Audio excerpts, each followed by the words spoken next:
मुझे जब पता चला उस वक्त मैं स्ट्रेस में आ गई एंड मेरा ब्लीडिंग स्टार्ट हो गया।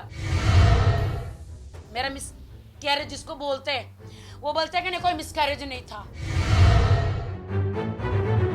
हनीमून के टब में बैठी हूँ, बाथरूम में नहा रही हूँ, उनके साथ बिस्तर में हूँ, सारे वीडियो शूट कर करके एक अरब को बेचे, किसको बेचे। आदिल खान दुर्रानी के बाद राखी सावंत ने प्रेस कॉन्फ्रेंस की, जिसमें राखी ने आदिल के आरोपों को गलत बताते हुए उन पर उनके खिलाफ साजिश रचने का इल्जाम लगाया। साथ ही राखी ने मीडिया को भी खरी खोटी सुनाई। हिंदू धर्म में पैदा हुई, मेरी माँ जया सावंत, मेरे डैडी आनंद सावंत। फिर मेरी माँ जो है जीसस में बिलीव करने लगी।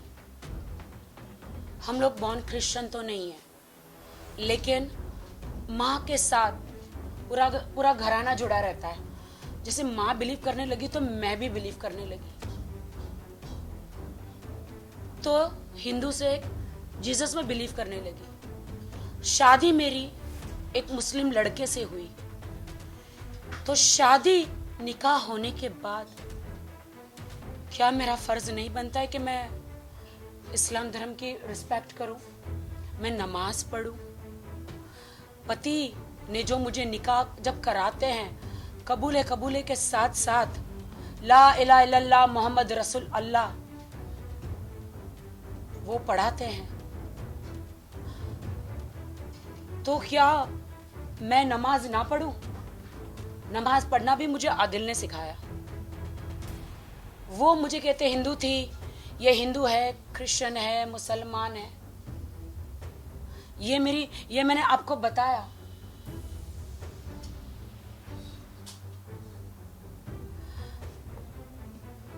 मैं शॉक हूं। यही मीडिया है ना जिन्होंने मेरा सपोर्ट किया था, यही मीडिया है ना जिसको मैंने सारे सबूत दिए थे। ना मेरा माँ है, ना बाप है, ना इस दुनिया में कोई है। मैं सालों से मीडिया में हूं। किसका बिगाड़ा है मैंने?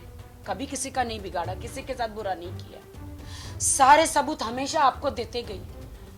आपको सारे सबूत देने के बाद भी आप लोग आंख बंद करके कैसे बोल सकते हो कि आप तो बेगुनाह थे, 6 महीने अंदर रहे?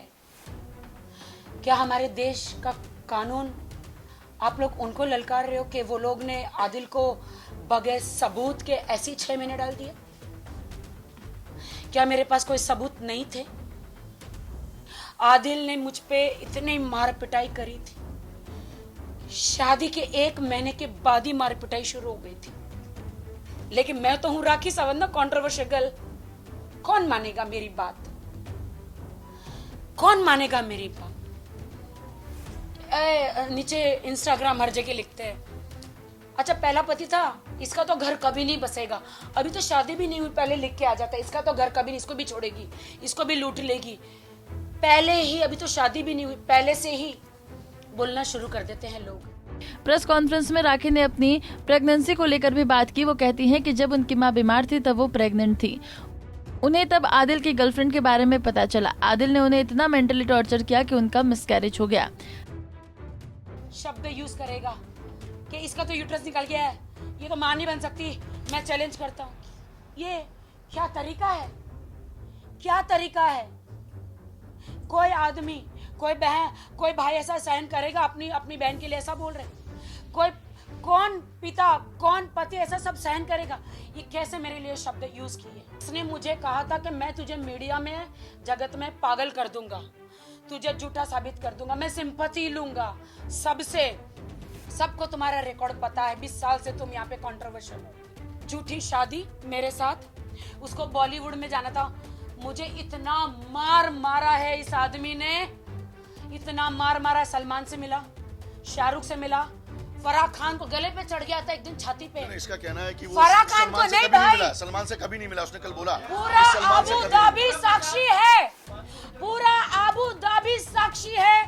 लास्ट ईयर आईफा अवार्ड में जब सलमान खान आए थे तो उन्होंने मुझे गले लगाया था, मैंने सलमान जी को आदिल से मिलाया था।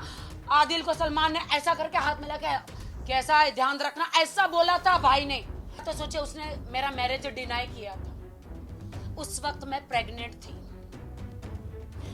मेरी माँ हॉस्पिटल में थी, मैं मराठी बिग बॉस से बाहर आई थी।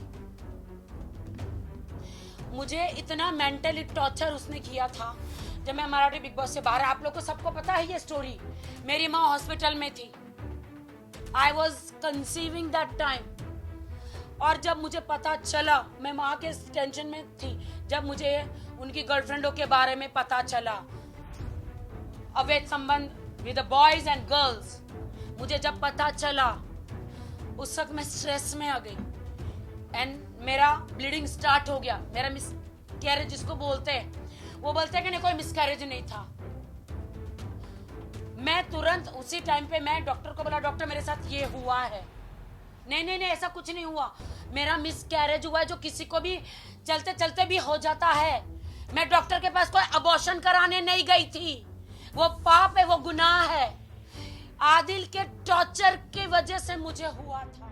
राखी का कहना है कि आदिल ने अपने बंदूक रखते हुए कहा था कि वो उन्हें मुंबई बुला लें क्योंकि वो उनके शौहर हैं। इसने बोला कि अब मैं वहां से आ रहा हूँ। इन्होंने मेरे पास वीडियो है, इन्होंने मैसूर में गन रख दी थी, ऐसे गन रख दी थी। मेरे पास वीडियो है कि तुम मैं परेशान हो गया हूँ शैली से, मैं परेशान हो गया हूँ अब्बास भाई से, मैं परेशान हो गया है मैसूर वालों से, सब मेरा जीना हराम कर रहे। मुझे तुम मुंबई बुला लो, मैं तुम्हारा शौहर हूँ। शौहर का साथ नहीं दोगी तो जहन्नुम में जाओगी। तुमने इस्लाम कबूल किया है। मैंने कहा ठीक है, मुझे उतना नहीं पता। मैंने बोला ठीक है आप आ जाइए। आ गए वो। अब डिमांड, अरे अब तो बिजनेस नहीं, कुछ नहीं, मैं क्या करूं? 1 रुपया लेकर नहीं आया, फुकरा भिखारी आदिल खान दुर्रानी, 1 रुपया लेकर। राखी का कहना है कि आदिल ने उनकी हनीमून से लेकर नहाने तक की वीडियो को शूट कर लाखों रुपए में बेचा है। हनीमून के टब में बैठी हूँ, बाथरूम में नहा रही हूँ, उनके साथ बिस्तर में हूँ, सारे वीडियो शूट कर करके एक अरब को बेचे, किसको बेचे, जिसका नाम है मैंने आपको भेजा है। बहुत सारी चीजें ऐसी हैं जो हम बाद में कोर्ट के लिए। राखी कहती है कि आदिल को सब मालूम था। वही वीडियो कॉल पर रितेश से आकर मीडिया से बात की और अपनी और राखी का सच बताया। मालूम था, रोज हमारे 1 महीना रोज वीडियो कॉल पे बात होती थी। हाँ, उसको मालूम था, उसको पता था कि मैं उससे बड़ी हूँ 7 साल। उसने कल 19 साल बोला है, 7 साल उसको मालूम था। वो तब प्यार की बातें करता था, कहता था कि हमारे में सुन्नत है बड़ी औरत से शादी करना।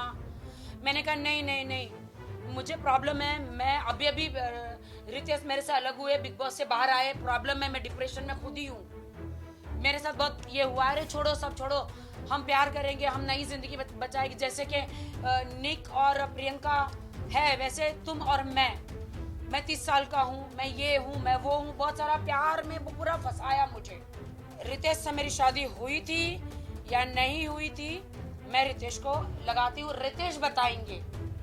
पास क्यों नहीं किया, पहला क्वेश्चन। दूसरी बात, फॉर श्योर वो मीडिया में आके स्पैम क्रिएट कर रहा है, मीडिया में आके जो ये कर रहा है, ये पहले भी मैंने बताया था कि हमारा हम लोगों का एक ब्राइडल शूट था, जो सीन रिक्रिएशन था उस टाइम, उसी टाइम मैं और राखी मिले थे। तो ये सारी चीजें थी, मैंने पहले भी बता चुका हूँ अपने ये में कि ऐसा। उसके बाद हम बिग बॉस हाउस में गए थे और बिग बॉस हाउस के पहले, तो ये सारी चीजें उसको पता थी और उसने बहुत स्मार्टली इसको यूज किया। उसने बहुत स्मार्टली वो सारी चीजों को जान कि वो इंटेंशनली राखी के जब जिंदगी में आया था, तो उसने इंटेंशनली प्री प्लान करके कि अपने को फेमस करने के लिए आया था, और उसने इंटेंशनली ये सारी चीजों का फायदा उठाया। वो पहले से ही सबूत इकट्ठे कर रहा था कि किसको मैं कैसे ट्वीट करूंगा।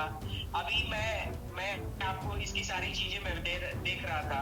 मैं आपको अपनी बातें कह दे रहा हूँ because I will go for another meeting and something, but इसने बहुत सारी प्रूफ दी है कि मैं और राखी यूके में मिले थे। राखी ने बताया कि आदिल से उनकी शादी किन हालातों में हुई थी। इसके साथ ही राखी ने आदिल पर जबरदस्ती करने का भी आरोप लगाया। कौन से सर्कमस्टांसेस में हुई, इन्होंने प्लान किया था। शैली जो है आदिल की उस टाइम पे सिस्टर थी शैली, आज वो उनको दोस्त कहते हैं और दुश्मन कहते हैं। वो मेरे साथ मुंबई में बिजनेस करना चाह रही थी। मेरी 4 बंगले की जगह है, वो वहाँ पे वो एक क्लिनिक खोलना चाह रही थी।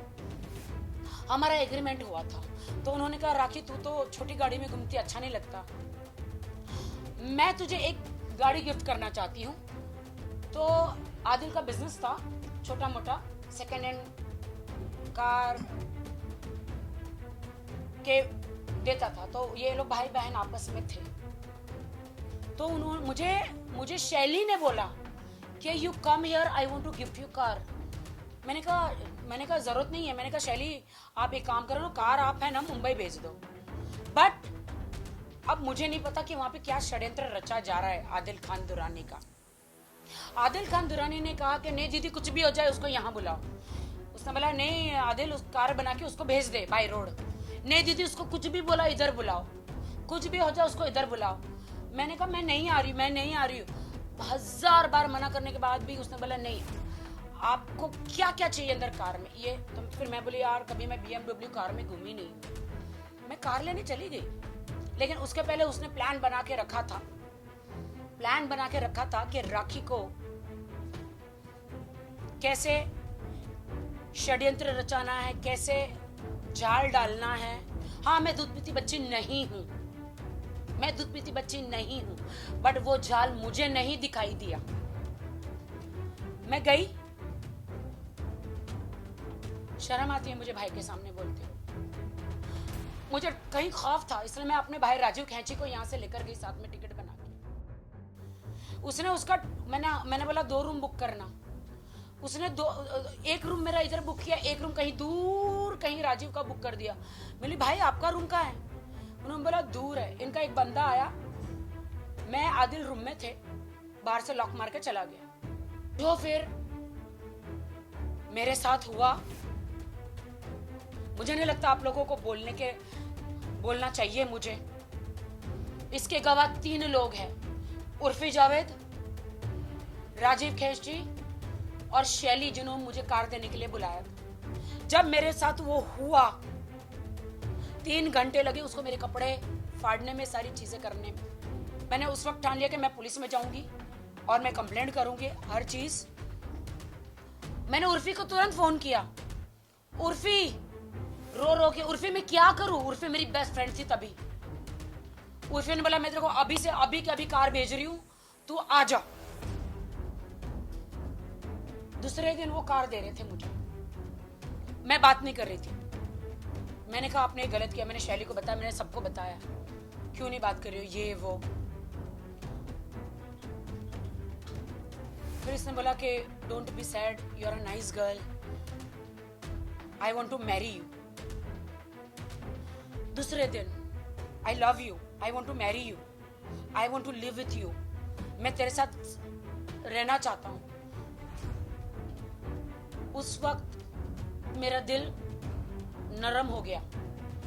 मैंने कहा चलो ठीक है, इसने ये सारी चीजें तो करी है, लेकिन बंदा शादी करना चाह रहा है।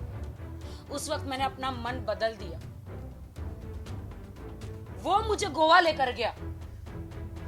मैं गोवा गई मेरे फंक्शन के लिए, वो वहां बाय कार पहुंचा, शैली भी पहुंची, मैं मेरी माँ के साथ गई थी।